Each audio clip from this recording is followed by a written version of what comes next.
ಕಾಂಗ್ರೆಸ್ ಅಭ್ಯರ್ಥಿ ಸಮರ್ಥ ಅವರಿಗೆ ಆಶೀರ್ವಾದ ಮಾಡಬೇಕು ಅಂತೇಳಿ ನಿಮ್ಮಲ್ಲಿ ಮನವಿ ಮಾಡಿದ್ದಾರೆ.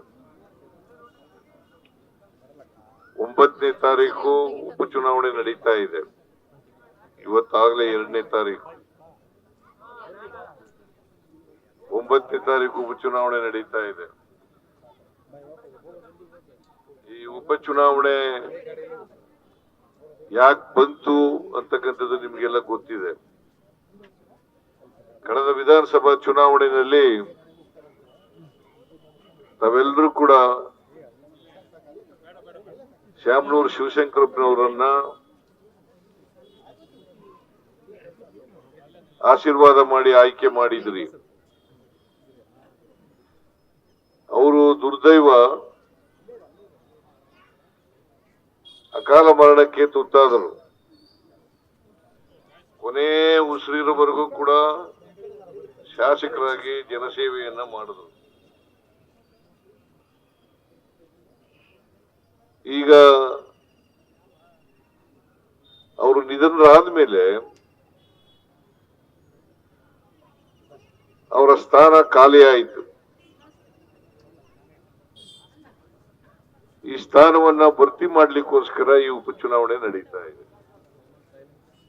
ಕರ್ನಾಟಕದಲ್ಲಿ 2 ಕಡೆ ಉಪಚುನಾವಣೆಗಳು ನಡೀತಾ ಇದ್ದಾವೆ. ಒಂದು ದಾವಣಗೆರೆ,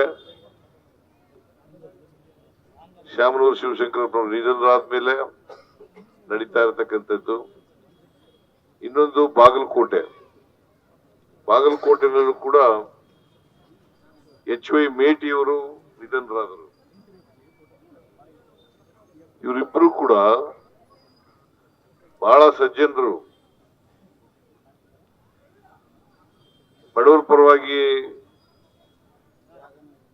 ಇದ್ದಂತ ಜನ. ಅದಕ್ಕೋಸ್ಕರನೇ ನೂರಾರು ಕೋಟಿ ರೂಪಾಯಿಗಳನ್ನ ಬಡವರಿಗೋಸ್ಕರ ಖರ್ಚು ಮಾಡತಕ್ಕಂಥ ಕೆಲಸವನ್ನ ಮಾಡಿದರು. ಜೊತೆಗೆ ಶ್ಯಾಮನೂರು ಶಿವಶಂಕರಪ್ಪನವರು ಈ ಕ್ಷೇತ್ರದ ಅಭಿವೃದ್ಧಿನೂ ಕೂಡ ಮಾಡಿದ್ದಾರೆ ಅಂತಕ್ಕಂಥದನ್ನ ತಾವೆಲ್ಲರೂ ಕೂಡ ಅರ್ಥ ಮಾಡ್ಕೊಂಡಿದ್ದೀರಿ ಅಂತಕ್ಕಂಥದ್ದು ನನ್ನ ಭಾವನೆ. ಅವರು ಮಾಡಿದಂತ ಒಳ್ಳೆ ಕೆಲಸಗಳು ಅವೆಲ್ಲರೂ ಕೂಡ ಮುಂದುವರಿಬೇಕಂದ್ರೆ ಸಮರ್ಥ ಅವರನ್ನ ಆಯ್ಕೆ ಮಾಡಿ ಕಳಿಸಲೇಬೇಕು.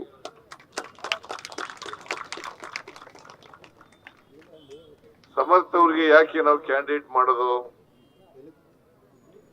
ಬಾಗಲಕೋಟೆನಲ್ಲೂ ಕೂಡ ಮೇಟಿ ಅವ್ರ ಮಗನಿಗೆ ಕೊಟ್ಟಿದ್ದೀವಿ, ಉಮೇಶ್ ಮೇಟಿ ಅಂತ. ಇಲ್ಲಿ ಕೂಡ ಶ್ಯಾಮನೂರು ಶಿವಶಂಕರಪ್ಪನವರ ಮೊಮ್ಮಗ ಸಮರ್ಥ ಮಲ್ಲಿಕಾರ್ಜುನ ಅವ್ರಿಗೆ ಟಿಕೆಟ್ ಕೊಟ್ಟಿದ್ದೀವಿ. ಕಾಂಗ್ರೆಸ್ ಪದ್ಧತಿ ಏನಪ್ಪಾ ಅಂತಂದ್ರೆ, ಯಾರಾದರೂ ಸಿಟ್ಟಿಂಗ್ ಮೆಂಬರ್ ನಿಧನರಾದ್ರೆ ಅವ್ರ ಮನೆಯವರಿಗೆ ಟಿಕೆಟ್ ಕೊಡ್ತಕ್ಕಂಥದ್ದು. ಇದನ್ನ ಮೊದಲಿನಿಂದಲೂ ಕೂಡ ಕಾಂಗ್ರೆಸ್ ಮಾಡ್ಕೊ ಬಂದಿದೆ. ಹಾಗಾಗಿ ಸಮರ್ಥ ಅವರಿಗೆ ಸಿಕ್ಕಿರ್ತಕ್ಕಂಥದ್ದು ಅಂತಕ್ಕಂಥದನ್ನ ತಾವೆಲ್ಲರೂ ಕೂಡ ಅರ್ಥ ಮಾಡ್ಕೊಂಡಿದ್ದೀರಿ ಅಂತಕ್ಕಂಥ ನನ್ನ ಭಾವನೆ. ಕಾಂಗ್ರೆಸ್ ಪಕ್ಷ ಎಲ್ಲರನ್ನೂ ಒಳಗೊಂಡಂತೆ ತಗೊಂಡು ಹೋಗ್ತಕ್ಕಂಥ, ಒಟ್ಟಿಗೆ ತಗೊಂಡು ಹೋಗ್ತಕ್ಕಂಥ ಪಕ್ಷ. ಆ ಜಾತಿ, ಈ ಧರ್ಮ, ಈ ಭಾಷೆ ಯಾವತ್ತೂ ಕೂಡ ನಾವು ಭೇದ ಭಾವ ಮಾಡಲ್ಲ. ಎಲ್ಲರೂ ಒಂದೇನೆ. ಹಿಂದೂಗಳು ಒಂದೇನೆ, ಮುಸಲ್ಮಾನರು ಒಂದೇನೆ, ಕ್ರಿಶ್ಚಿಯನ್ರು ಒಂದೇನೆ, ಜೈನರು ಒಂದೇನೆ, ಬೌದ್ಧರು ಒಂದೇನೆ, ಸಿಖ್ರು ಒಂದೇನೆ. ನಮ್ಗೆಲ್ಲ ಒಂದೇ. ನಾವು ಯಾವತ್ತೂ ಕೂಡ ಭೇದ ಭಾವ ಮಾಡಿ ಗೊತ್ತೇ ಇಲ್ಲ.